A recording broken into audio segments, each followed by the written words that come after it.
Hey guys!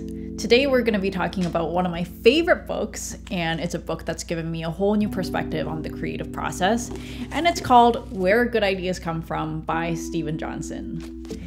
In this book, he studies innovation from a environmental perspective. He studies spaces that have led to innovation, from cities to offices to coffee houses to the internet.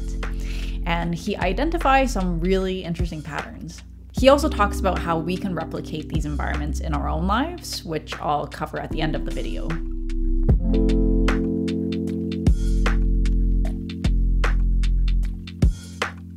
Hey guys, welcome back to the channel. If you're new here, my name's Jeremy, and I am a licensed architect in beautiful Vancouver, BC.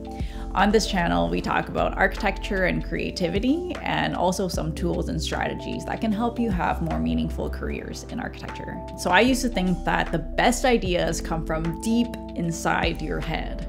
You know, I would lock myself in my room and think really hard and work really hard and expect to come up with a genius concept with this in this eureka moment. And I think our society has its role models for innovation as this solitary genius. And our language around innovation is all about that aha moment, you know, like a flash or a stroke of genius, epiphany, the light bulb moment. This kind of shows that an idea is a single thing that happens in a single moment, but what Steven Johnson found is that ideas happen in a network, and they happen over a really long period of time. So he first talks about this idea of the adjacent possible, which is the idea that at any moment in time, a lot of different changes can happen in the world, but only certain creations and certain changes can happen based on what's available in your environment. So if you look at the primordial soup, things like rhinos or iPhones, they would exist outside of the few molecular reactions that were possible. This book is full of really fun examples, but one of the ones that I like the most is the story of the baby incubator. In the 19th century, child mortality rates or infant mortality rates were like insanely high compared to our standards today. Like 1 in 5 babies died like very soon after birth, and if it was worse if they were a little smaller. So in the 1870s, this obstetrician, who are doctors who deliver babies, called Stefan Ternier. He took a break from his work from the hospital, and he took a little walk to the zoo. At the zoo, he saw some elephants, he saw some giraffes, and he stumbled across this exhibition of chicken incubators. And seeing these cute little chickens chipping around in the incubators, something sparked in his mind, and he actually ended up hiring the poultry raiser from the zoo to build a similar incubator for babies. And so, long story short, they actually worked. Before the incubators, the mortality rate of babies was 66% just within weeks of birth. And after being housed in these incubators, that was reduced to 38%. So fast forward like 100 years, these incubators become really popular, and they evolve to include other functions like oxygen therapy. In most Western countries, pretty much becomes a standard in most of the hospitals by the end of World War II. However, in developing countries, the infant mortality rates are still really high. The problem is that these machines have become very high functioning, but also very complicated and expensive. And it costs more than $40,000. So whenever these things break down, hospitals in developing countries, they just didn't have the technical expertise, and they couldn't find the replacement parts to fix the machines. And so this actually was a really common problem, and studies have found that like 95% of medical technology that's been donated to developing countries, they just break down within the first 5 years. This organization called Design That Matters they'd been trying to solve this problem for years. What they found is that the only thing that like even the smallest towns in these developing countries seem to be able to keep running were cars. They came up with an idea to create these incubators out of car parts, which led to this prototype called Neo-Nurture. So the exterior looks really nice and modern, but the guts were all made up of like headlights or dashboard fans, like all the very common things that were inside a car and things that like a car mechanic could easily come and replace. Yeah, so I thought this was a really great example. Like, good ideas are more like this neo-nurture. You know, we think of our ideas as these like expensive $40,000 incubators, but usually they're just put together with spare parts in your surroundings, or what Steven Johnson calls the adjacent possible.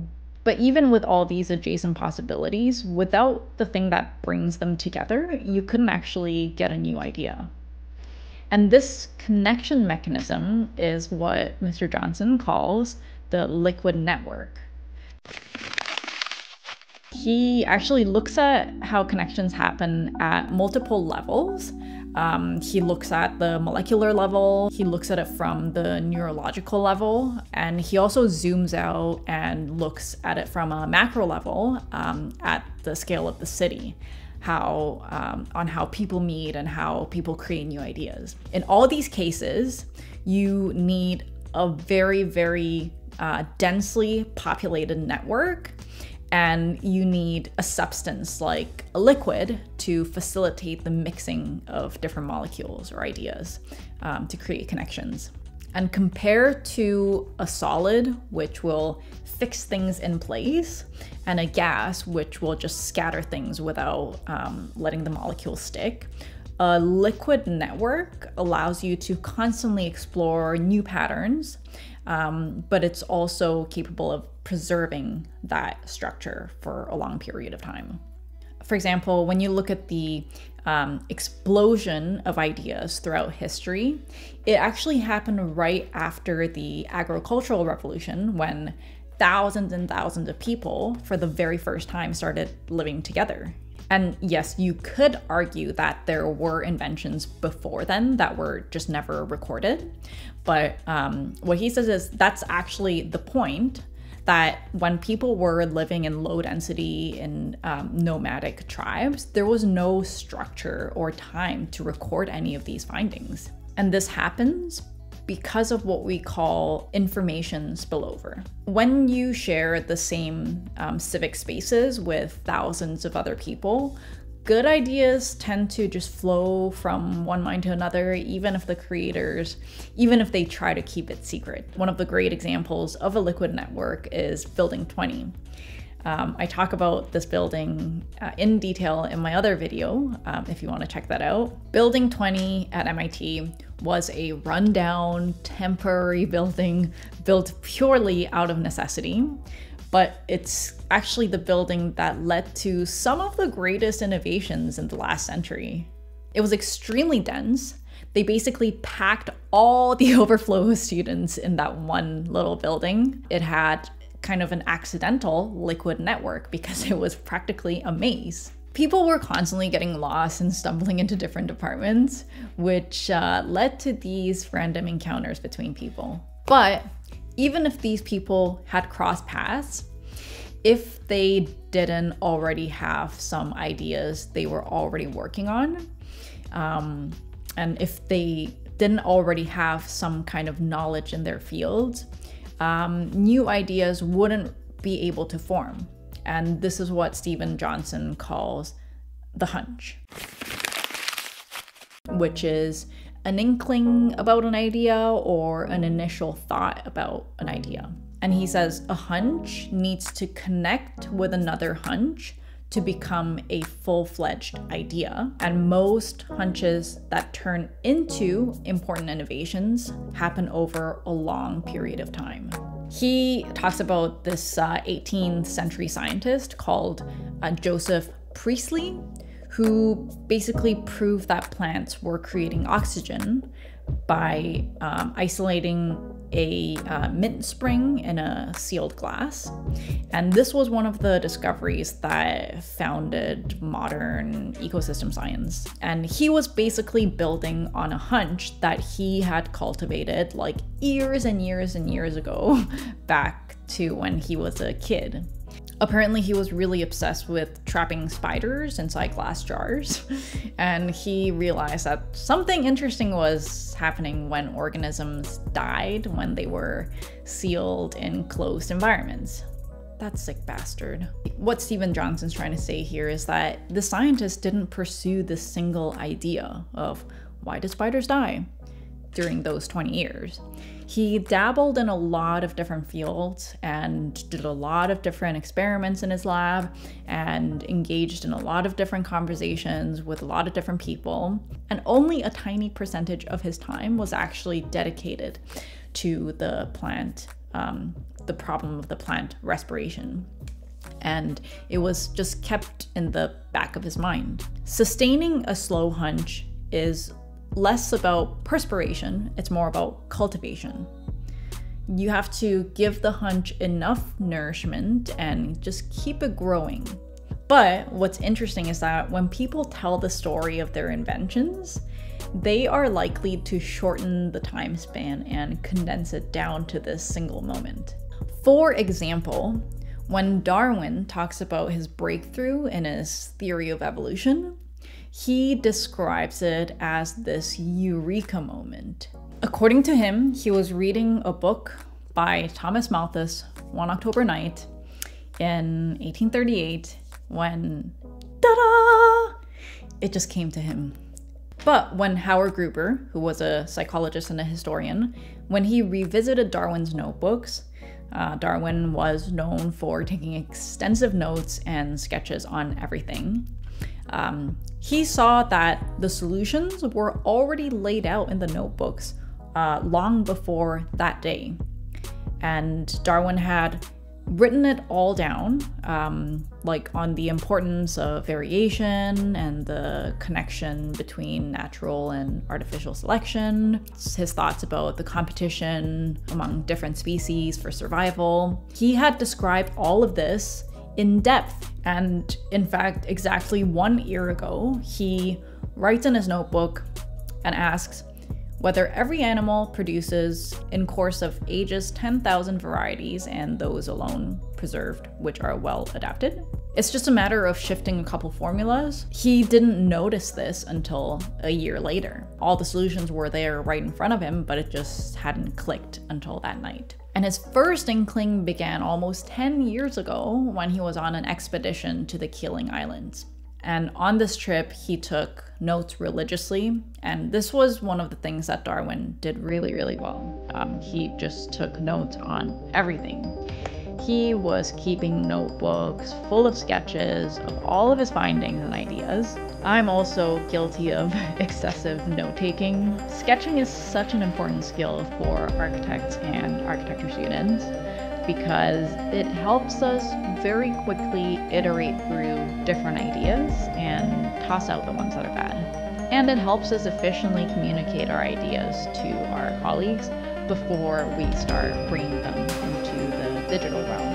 Skillshare has tons of great courses on sketching, and the one that I really like is Urban Sketching by Peggy Keane, where she teaches you how to sketch urban settings and also to develop your own sketching style. I'm sure you've all heard of Skillshare by now. It's an online learning community with thousands of inspiring classes where you can explore new skills or refine existing ones like photography, sketching, or graphic design. And because the classes are under 60 minutes with short lessons, it can fit any schedule. It's perfect for working professionals like myself and also for busy students. It's also curated specifically for learning, meaning there's no ads, and they're always launching new premium classes. Also, it's less than $10 a month with an annual subscription. That's less than a meal. The first 1,000 of my subscribers to click the link with the description will get a free trial of the premium membership so you can start learning on your own. You don't reach Serendip by plotting a course for it. You have to set out in good faith or elsewhere and lose your bearings serendipitously. But serendipity is not just about embracing random encounters for the excitement of it. Serendipity is, yes, it is built out of happy accidents, but what makes them happy is the fact that the discovery that you make is meaningful in some way. It completes a hunch or opens up a door in the adjacent possible that you hadn't thought of. But it's not truly serendipitous unless it helps you fill a piece of the puzzle that you've been poring over. Serendipity needs these surprising collisions and discoveries, but it also needs something to anchor those discoveries. One of the inventions that came out of Building 20 is Bose Corporations, founded by M.R. Bose, who was an electrical engineer. He would procrastinate from writing his thesis, and one day he stumbled into the acoustics labs, which was just down the hall. And, you know, Bose loved music, and actually before stumbling into the acoustics lab, he had bought a hi-fi. He bought the one with the best specs, but he was just really frustrated with the sound quality, so he'd been already thinking about how he could improve it.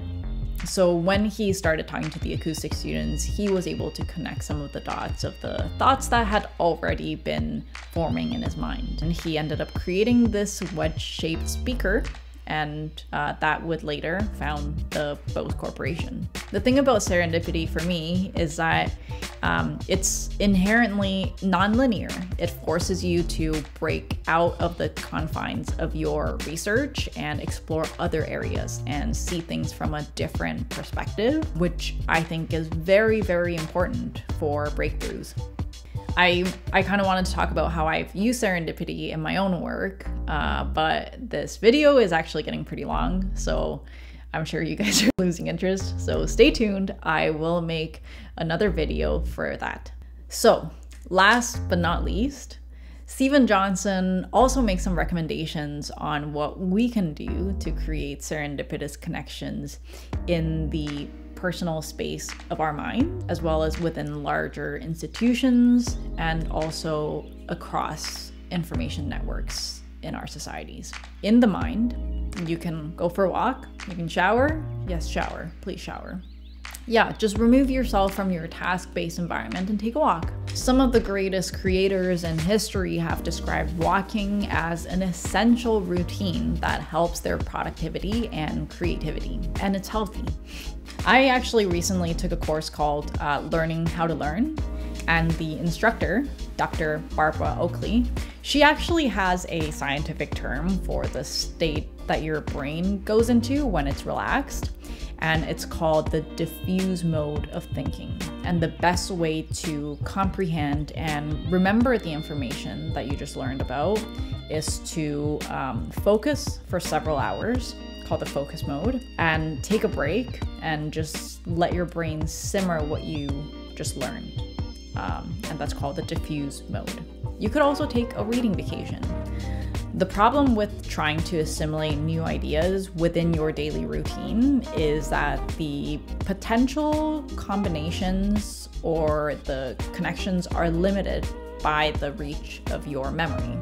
So for example, if it takes 2 weeks for you to finish a book, by the time you get to the next book, you might remember like the broad strokes, but you've probably forgotten a lot of the details, which makes it hard to cross-reference and mix the different perspectives of the different authors. So one way around this is to carve out dedicated times where you collect the material you wanted to read or learn throughout the year and just read a large chunk of different types of books and essays in a condensed amount of time. By compressing this intake into just a few days, you give new ideas the opportunity to connect. Simply because it's easier to remember what you read just a couple days ago than what you read like 6 months ago. This is also what Cal Newport suggests in his book, Deep Work.